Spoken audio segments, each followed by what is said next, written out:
پیارے دوستو السلام علیکم۔ پیارے دوستوں، آپ سب کو ولادت امام علی رضا علیہ السلام مبارک ہو، اور ہم امام زمانہ کی خدمت میں ولادت امام علی رضا علیہ السلام کی مبارکباد پیش کرتے ہیں۔ دوستو، امام جعفر صادق علیہ السلام نے اپنے بیٹے امام موسی کاظم علیہ السلام کو ان کے فرزند کی ولادت کی خوشخبری دیتے ہوئے فرمایا تھا: عنقریب تمہارے یہاں ایک فرزند پیدا ہونے والا ہے جو آل محمد صلی اللہ علیہ وسلم میں سے ہوگا، کاش میں اس کے زمانے میں موجود ہوتا۔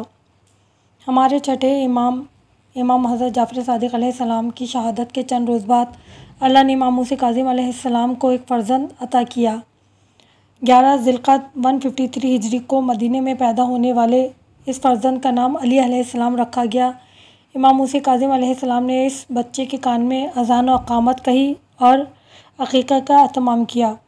امام رضا علیہ السلام کی والدہ کا نام نجمہ خاتون تھا، اور آپ کی ولادت کے بعد آپ کو طاہرہ کے لقب سے یاد کیا جانے لگا۔ 8ویں امام علیہ السلام کی کنیت ابو الحسن ہے۔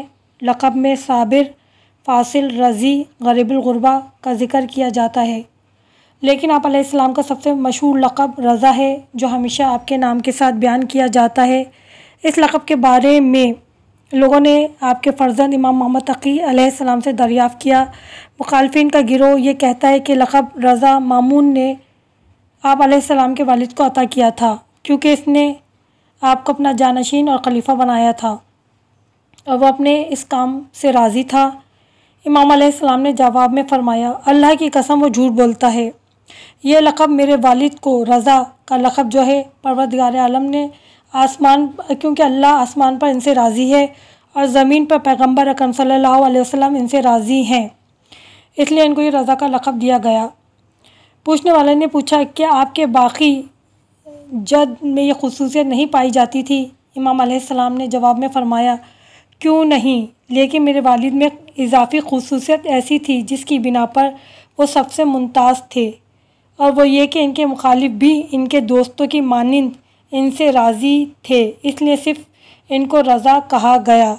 اور آج ولادت امام علی رضا علیہ السلام ہے، ان کے توسط سے پروردگار عالم سب کی جائز حاجات کو پروردگار عالم امام علی رضا علیہ السلام کے صدقے میں قبول فرمائے، اور کرونا جیسی بیماری سے پروردگار عالم سب کو اپنے حفظ و امان میں رکھے، سب کو اس بیماری سے پروردگار نجات دے، اور بار الہ سب کو اپنے حفظ و امان میں رکھے، آمین۔